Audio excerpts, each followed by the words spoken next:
I am excited to introduce you our keynote speaker. He's a man that needs little introduction because his name has been prominent in the mortgage industry for a long time. He's a guy who started off as a loan originator himself and found his way to being the top lender in the country. All built through the power of relationships and a strong reputation. He is now the founder and CEO of Kind Lending, who opens the doors during a pandemic and managed to fund $1 billion in wholesale volume in the first 6 months. He's going to get personal with us today and share what it takes to succeed in any market. Please give a warm welcome to the star and executive producer of Discovery Channel's Undercover Billionaire, Glenn Stearns.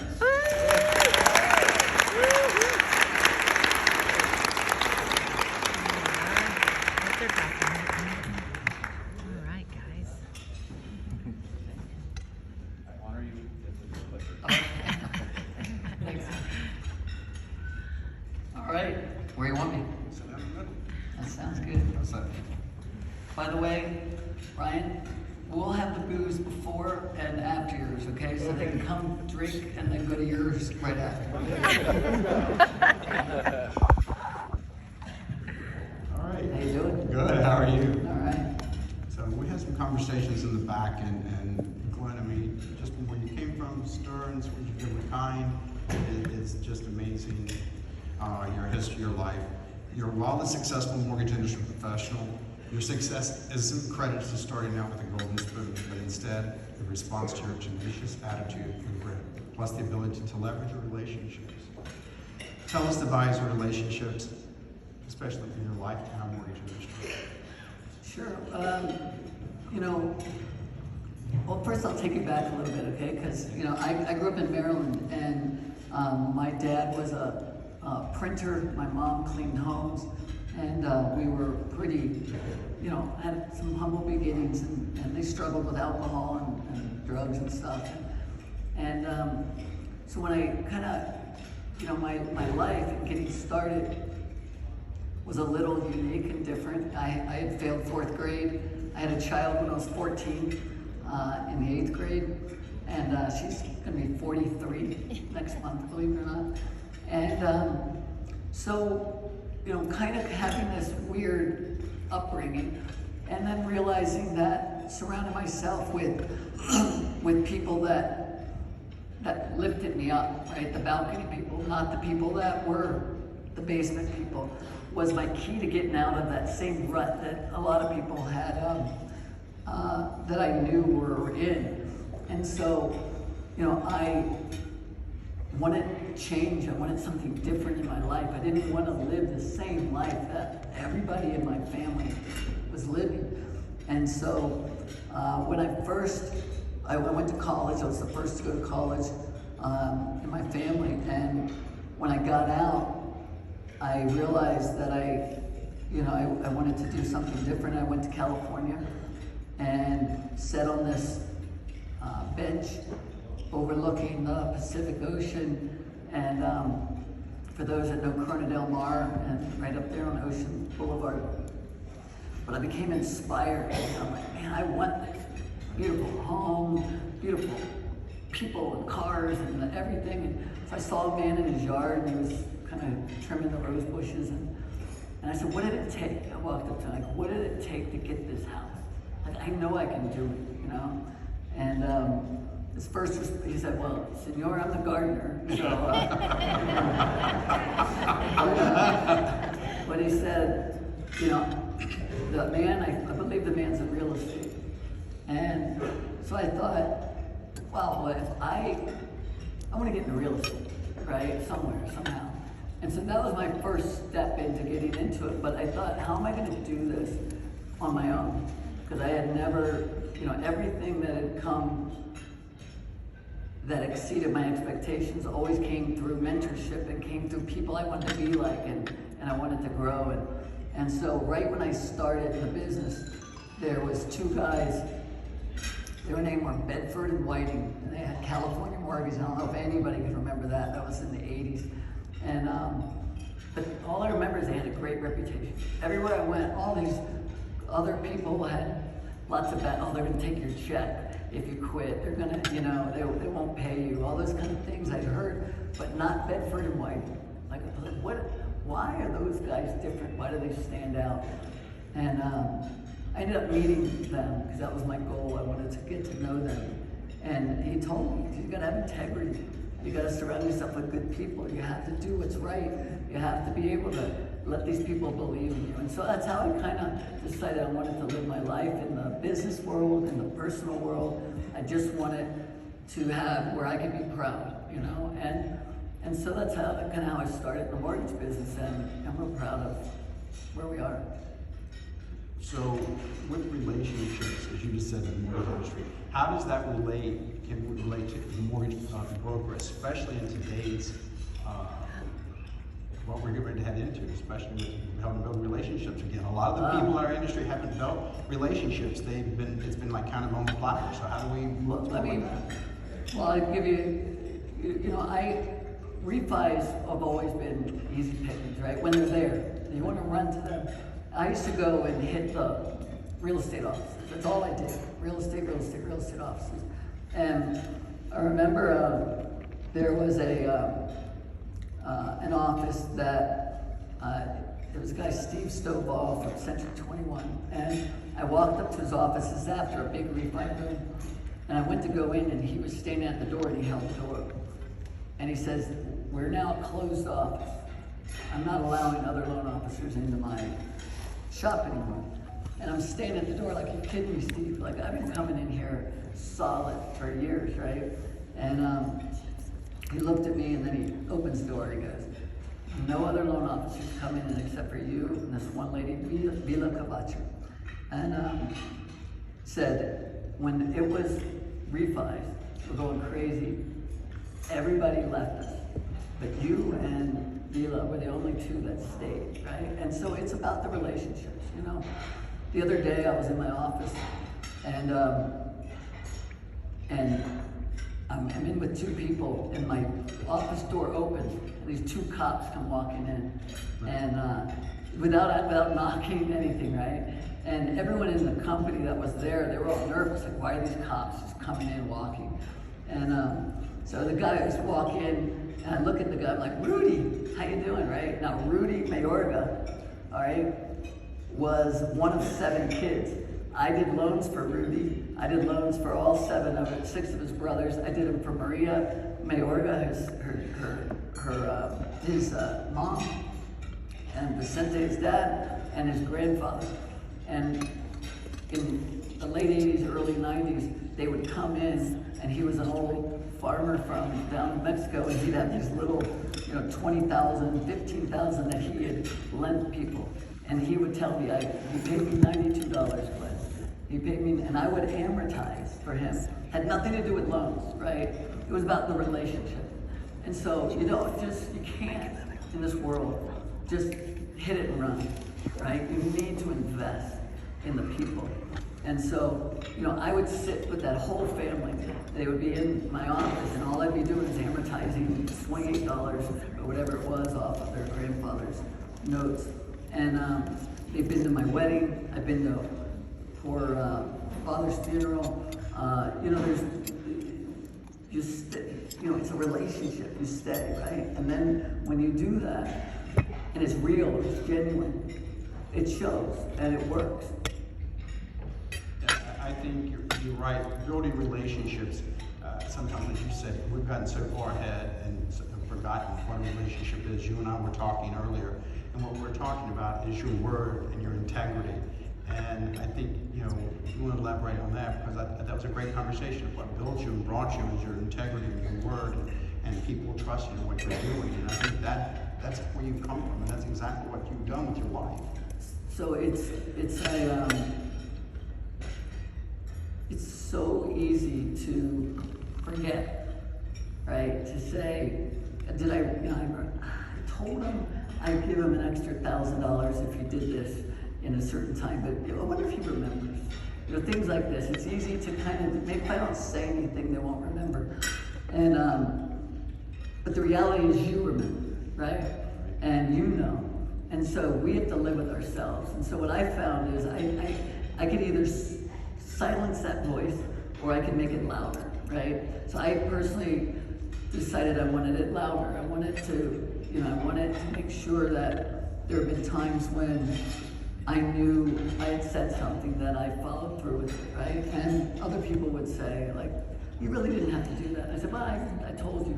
And I think that's, you can call it karma, you can call it whatever you want, but luck. But when we plant our seeds in our life, maybe nothing happens right away, but it's over time, things happen. You can plant good seeds or bad seeds, right? And then when you need somebody, when that day is there, either they're gonna let you go and go, you know what, I remember that time you did, or they're gonna catch you, right? And you know, back to Bedford and Whiting, I really learned a lot from those two, and I wanted to emulate them. I wanted to try to do right by them. I wanted to, you know, make sure I paid people, and no matter what I had said, you know, and that they didn't have to worry about stacking loans over at the other place, you know, all those little things that have happened through a career. And I through this career, I remember in 2008, 9, when we pulled out of that was all hard. It's kind of like now a little bit, right? For a lot of the wholesalers especially. And I remember a guy walked up to me, and we were at lunch. I could see him out of the corner of my eye, just walking. And then he comes up and he says, I want to shake your hand. You got integrity, you keep your, you know, I didn't know who he was, but it made me feel good.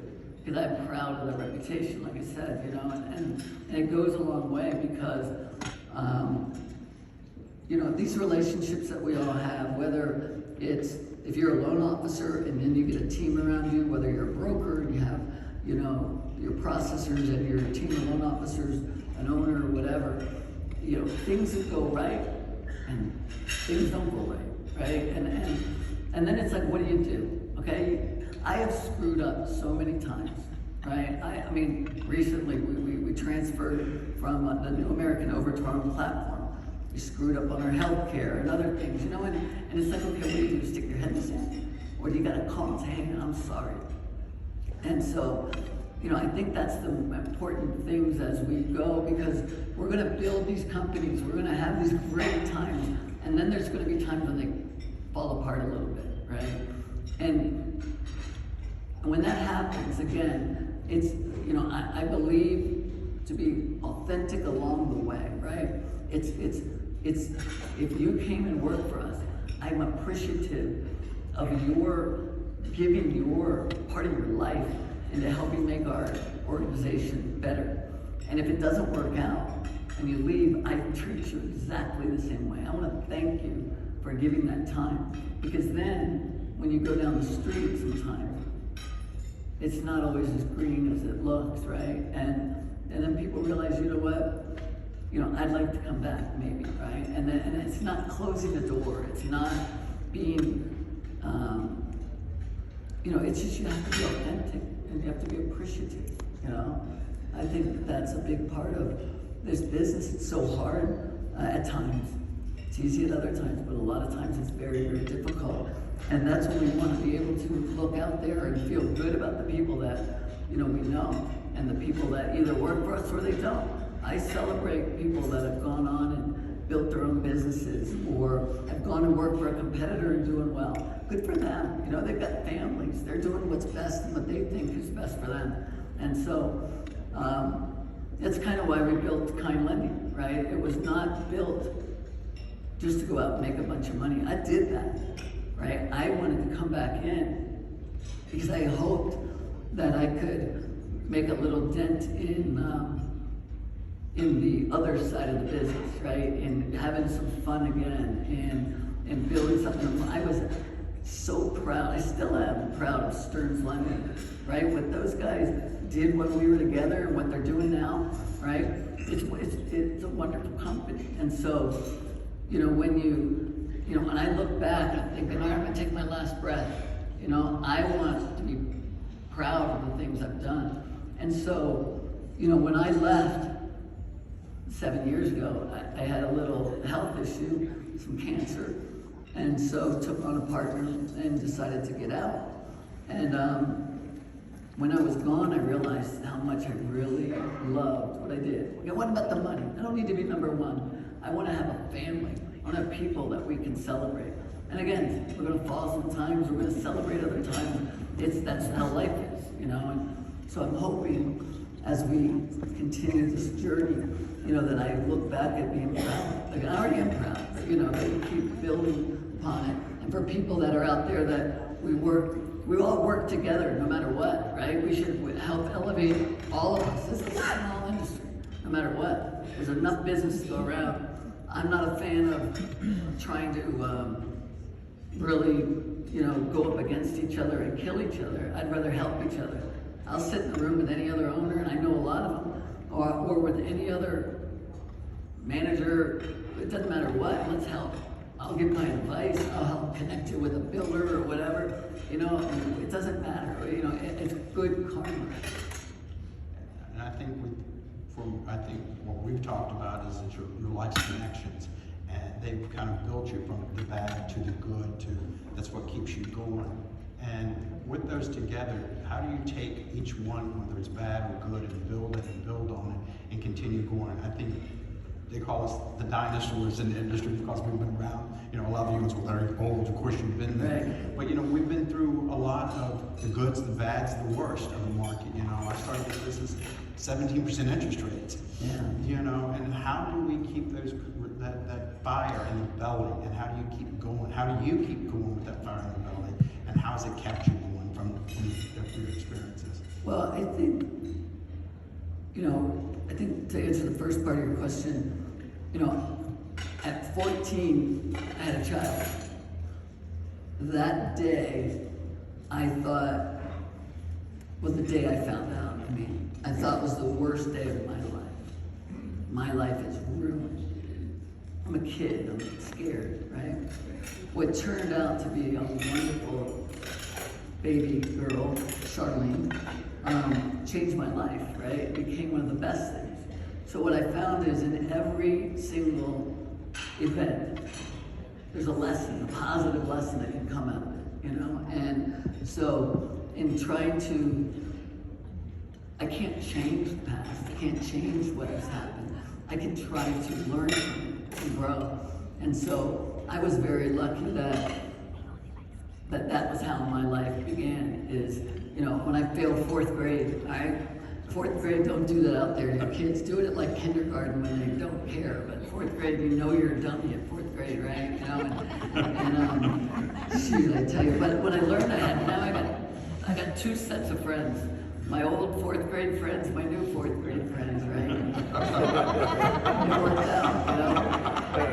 I just had an event at our ranch for 40, I think it was 40 of my 4th grade friends. They all came out, and so I'm still friends with them. And you know, just, you know, there's lots of lessons. Again, you know, having a baby, like I said, young. When I was even younger, when I was 5, my dad and mom were, you know, a little wild, and my mom would go, "Come on, kids, we're going to get lost." And so she'd pack my sister and me in the car, probably something going on with my dad and her, who knows. And we would drive and get to some fields out there in the middle of nowhere. Oh no, guess what? You know, we're lost. You know, and it would be such a great way to, you know, find your way back. Like, hey, go take a right, you know, go over to the next field. And I learned that, you know, we can either be afraid of what's around the corner or excited about what's around the corner, right? And it's a mindset. You know, do you run into the fire, right? Or do you run away from it? And so I think in any case, you know, we have to have, you know, change is inevitable.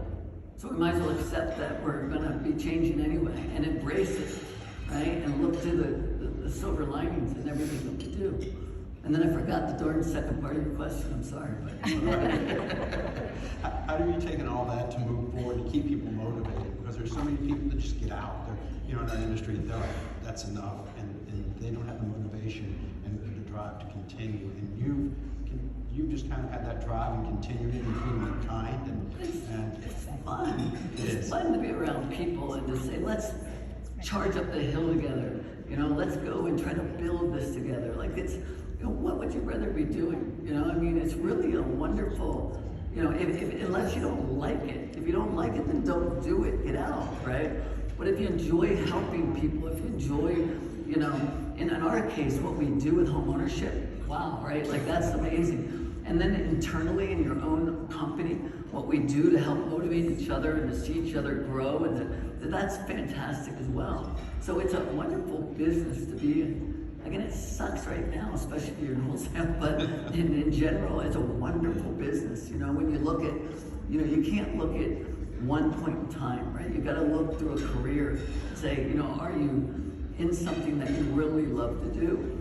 And again, by me, I was blessed to be able to get out and then realize I loved it. Again, I didn't, look, these guys that have gone out recently and went public, I think it's wonderful. Like what they did is basically what I did. If you have an idea, people believe in the idea, you grow it, and then they get to ring the bell. It says, wow, somebody else validated my idea from 20 years ago. Feels pretty good, right? So there's nothing wrong with that, right? And then now you get the backside of it going, all the pressure of the analysts and all these things would suck, right? Like that is no fun. But it's like, being able to have an idea and grow it and have other people believe in the idea is amazing. It's a wonderful place to be, and so I think, no matter what stage we're at, right? If we're just gonna be a loan officer, we're equally as proud of our team, right? It's all relative. It's all the same thing, so I don't think anybody's a one-man band, there isn't such thing as that. You have to rely on your processor, you have to rely on your funding team. That's why we're so proud of the people we have at Kind, because we are a team. You gotta think of it from that way, whether, again, you're an account executive, you're an underwriter, or you're whatever you are, you're trying to help. And I always tell a story to the people on our team. I said, when I started, we had a lady that became our president of our company, but before that, she'd been my underwriter when I was a broker. And I loved her because she always told me yes. And I said, yeah, exactly. And I said, I want you to always say yes, 100%. And like everyone's looking at me like, oh, you're not gonna have a company, we're gonna do the crappiest loans out there, right? And I said, no, she would always either make me feel, she called Fannie Mae, she went through the guidelines, and then at the end she'd be like, look, if he just puts 50% more down, we got a deal. And I look at her, I got a deal, right? I guess. So, it's a state of mind, right? Yes. I want that broker to know we've fought our asses off for them, right? Whether, again, we can do it, or they have to put 50% more down, right? Like, we give them an answer, okay? But just to say, no, I'm the powerful underwriter, no. That sucks, right? That's not the way I think we should be. We're helpful. We're a team. You're a broker. You're out there busting your ass to get that loan in. You got realtors relying on you. Let's all fight. And if it's not a good deal, let's figure that out up front and say, maybe you ought to can this one. Yeah, I'm turning to your podcast, Grit Happens, and one anecdote took away was the idea of balcony people and basement people, and you mentioned that earlier.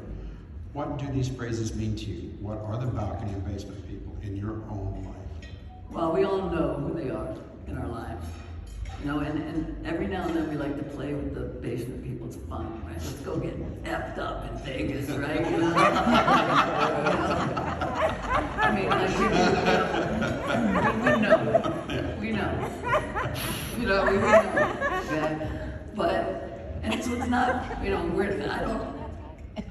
I think we're always saints, right? That's not it. But we also know when we're around the people that lift us up. And the more we can surround ourselves with that.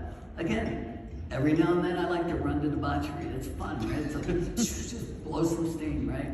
But the reality is, I want my morals and ethics, and I want my drive to come from people that lift me up, right? I went into my community when I was young, and I just go to all the people that I saw at the philanthropic events with their names on the buildings. And go, hey, I'd like to get to know you. How you doing? Can I take you to lunch? And I just want to, through osmosis, I want to rub them to rub off on me. What do they do? My number one mentor is George Argyros. In Seattle Mariners, the Cal Airlines. He was ambassador to Spain. We go hunting in Spain 15, 16 years in a row. And we would be there, again, the ambassador, and we'd get in the van to go somewhere, and he'd sit in the back. I don't know, you guys sit up front. You know, I like that. You know what I mean? It's like, you know, here you don't have to be the big man. Look, I sit in the front because people kiss my ass, right? No, it's about what, you know, we're all human. I got the most, how I got into this business, and the most I got out of it came from a lady named Jeannie Baker. So for those of you that remember way back, Jeannie Baker was the receptionist at HUD Santa Ana. That woman helped me so much. I became the largest HUD contractor. We had a title company that I failed miserably at. I opened it, and we got like 3 orders. I'm like, oh shit, what am I gonna do now, right? And so then I go to Jeannie Baker, because I didn't know what to do. She's like, you gotta get a contract with the government. I said, how do I do that? You know, and she's like, she'd call me, Glenn, contract's coming out, right? And so I became the largest HUD settlement contractor in the country. Then, you know, Glenn, hey, you should be an auditor.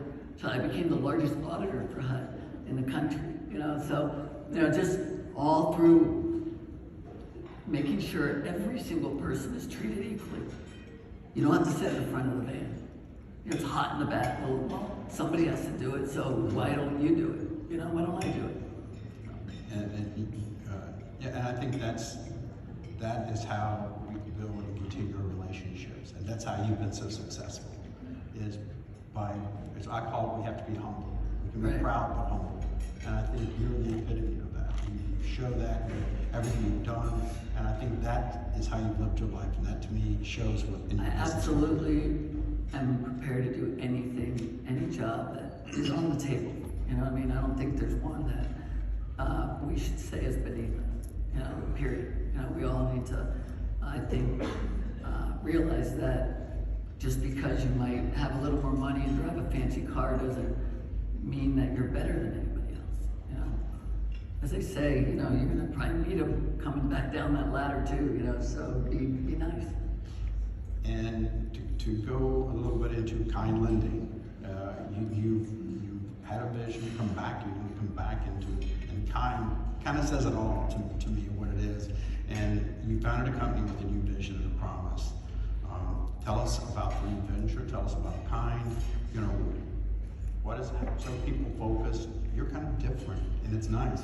Yeah, we were calling ourselves like the anti-mortgage bank. Yes, you know? sure. I don't want the ties and the be as stiff as we used to be. And again, if you're gonna sit and spend the majority of your life at a company, then hopefully it's something where you are felt appreciated. And we do the best we can. At times it's hard. Right now it's hard, right? It's like, especially, I mean, again, I don't know if the brokers are feeling it yet. You know, it's usually, it starts wholesale, feels the pain first, then it travels down the food chain. And, you know, we try our best to make light and realize, I mean, it's hard work, you gotta do all that, but then can we laugh and can we be, you know, in a place where you don't feel like you can talk, you know, you can open up. And, you know, there's always a chain of command and you have to somewhat follow that, but also, if you have an idea, if you want some, it's okay to reach out, you know. And I've watched other places where if you brought up something that wasn't working, that was a reflection of management. You are going to be chastised, and you know, and then you're not going to say that again, right? And it starts to silence people.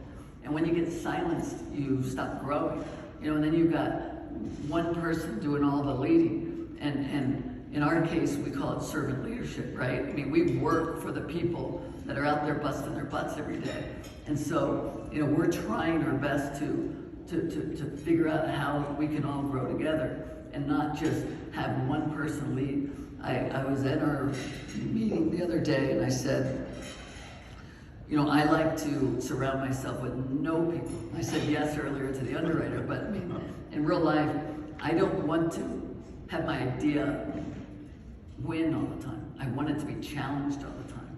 So we can bang it against the wall as much as we can, and then we can all say, that's a terrible idea, or that's a great idea, or let's try it anyway, right? And then, you know, it's been vetted, right? But when you when you silence people and you don't allow them to talk, then you end up in a position that it's just one person's idea. And you don't know whether or not it's gonna work because you didn't hear the input from people who really have some valuable, you know, important things to say over on that side that you never thought about, you know, or whatever, you know. So at Kind, we try to be very collaborative and try to, you know, reach out, because I really want people to say, I want my career to be here, you know. And again, we've learned some lessons. It's been tough recently, right? And like everywhere else, you get people and they say, man, I'm out of here. I gotta go somewhere else. It hurts. I take it personal. You know, I don't want people to leave. You know, I don't want people to go looking. But that's what happens at times. We get lots of people coming over from other places because their place is having issues. But right now, every place is having it. That's the thing that's going on, right? You got a lot of the big guys getting lawsuits. You got all kinds of, you know, different things going on. No place is perfect. It's just not the case. It's what are you going to do to try to make it better? And do you have the intent? And can you listen? Or is there, you know, a wall up that you won't hear? If that's the case, you know, maybe it's going to be harder to get your ideas through. But if you're in a place that wants to grow, wants to hear you, and wants to empower you, and that's what we're trying to do at Kind, is, you know, I feel that's a place to hang your hat. Yeah, I think in our industry, we see it all the time, especially from the brokers coming in, that there's not people focus. And sometimes it seems to me that 33 years in the business, that the focus is numbers. Right. And we forget that we're people focused, that when you're dealing with a mortgage broker, it's people, or you're dealing with anyone. Our business is people focused. How do you look at that when hiring people and dealing with the broker industry? And of course, everyone has to look at the people focus. What do you look at when you're hiring someone to be on the team? It's funny. Like I'm sure most people out here feel the same way, but like I've never looked at where someone went to college. I don't even care if they went to college. You know, I mean, it's, you know, what's your street smarts? You know, where, you know, I hope you, you know, I know people in our industry mostly. It's the school of hard knocks, right? You got to learn this business through hitting your head against the wall 1,000 times, right? And so that's important to us, right? It's not this good old boys club. We're surrounded with a lot of powerful women, you know, in our business because they're smart, they know what they're doing, they're well organized. And I say that about a lot of the men we have too, but I'm saying it's about who's best for that job, right? And so we want to make sure that we bring great people into the organization that really not only are really good, but also I hope carry the kind message, right? Which is, you know, and by the way, we always say this too, let's not confuse kindness with weakness, right? It doesn't, what it means is let's be thoughtful of other people. Let's try to listen to what they have, because every single person's perspective, I mean, that's their reality and it's real, right? And so we need to understand that, and that comes, and I think it permeates throughout our organization, that we need to listen and know that they're, you know, it's important to hear what they have to say. And I think that, you know, what we try to do is, you know, we had, where's my wife? There she is. So I brought her in to the organization, and she's had a background of television, and I used to watch her on the news 20 years ago, and she'd be doing her thing and all happy, and then when the light came off, she was the same person, right? And I like that. And when we were going about the business, and I'd have her MC some of the stuff we did, and she's just bubbly, she's champagne, she's like a really amazing person. I said, I think this time I want you to come in and work. And I always said I would never work with my wife, but I said, I think I'd like you to come in. Maybe you could be like our chief happiness officer. Okay? So she comes in, we have this big Zoom in front of the first Zoom. We only had like 200 people or something. She goes, "Hey everybody, I'm your chief hoe." I'm like,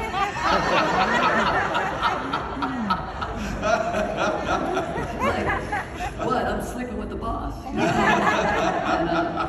so we've changed her title to Chief Kindness Officer.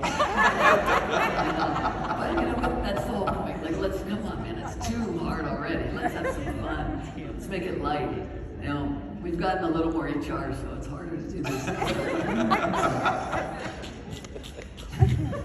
When you're the company, as far as what's moving forward, I think we have a lot of new brokers. It's like we were just talking about. It's come in the past 5 years. There's a lot of us that's been here, as we call dinosaurs.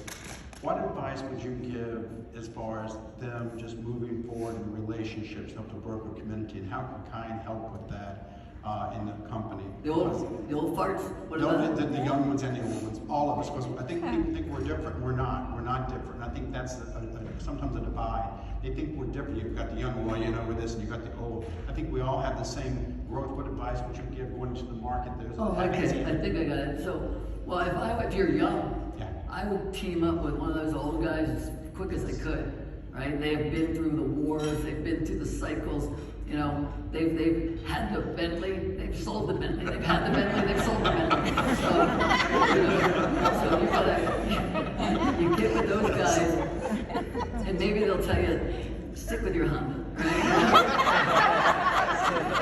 And so, it's great to have a mentor. And if you're an old guy, it's great to give back, right? And I always found that the case, again, when I team myself up with people in the community. A lot of the older people, they want to give back. They want to give some of their wisdom, and so if you are young, it's never be afraid to ask. Just team up with an old person, a wiser person. Go to lunch, and again, don't. It's funny because I've been with a lot of my friends, and there have been times when it was really tough, and they said, "Hey, Glenn, why don't we help you financially? We could kick in." And I would be like, "Never. I do not want to cross that line. I enjoy the mentorship, and it's important to stay that way." And I think when we can't confuse mentorship with a bank, there's two different sides. And if you can keep it pure, that you just want to be friends, you end up with long-lasting friendships. But and obviously the idea is to learn off the people that have a great reputation, who do things right. And obviously I think that's the goal of everybody, is to feel proud when you're taking that last breath. Is there anything we haven't talked about that you think is important, or what Kind does? What sets Kind apart? I think that with your philosophies, or anything that we haven't talked about. Well, again, I think we care. I think we really, it's driven into us. Again, we're not perfect. We've got lots of great people out there that have believed in us throughout the journey. We've screwed up their loans a few times. Things like that have happened. Let's get on the phone. I'll personally call the realtor. I'll call the buyer, whatever it takes, right, to go in there and say we're sorry. But the reality is, most of the time, I think we get it right. And then when we don't, it's how do we make it right, And I think that's important. Again, I don't know that we care to be the biggest in the industry, it feels nice to be able to say that. But the reality is, I want to be the best, as far as people that look to you and say, I love working with you, or I love being a part of Kind, or I respect you, and that's the most important thing to me, is to kind of just feel like we try hard, we listen, and we do the best we can.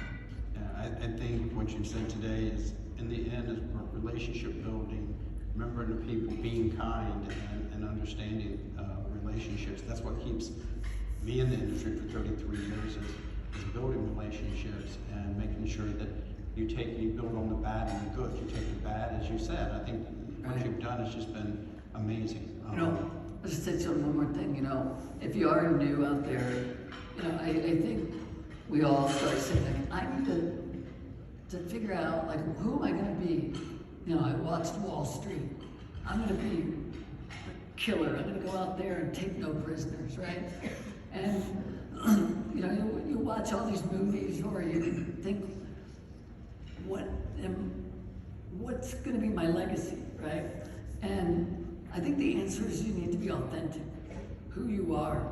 You don't need to be somebody else in a movie. You don't need to be, you know, and in the long run, being kind, being thoughtful, caring, is, to me, leads to a happy life.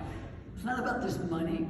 It's not about how many loans you can do. You know, the act of the paperwork of the loans and interest rates, they do this and they do this, that's boring to me, right? It's about feeling really good to hold yourself high as far as who you are as a human being. And we've got such a wonderful platform in the mortgage industry that we can go out and make people feel good, and we can sit there and change their lives. There's not many types of businesses that have that platform to start with. And if we take that, and we weave that into our regular life, I think we can have a wonderful life, you know? And to me, individually, that's what it's about. Again, don't need to make all the money, don't need to be number one, but can you be a happy individual? That's what it's all about. With that, I thank you so much, Glenn Stearns. Thank you.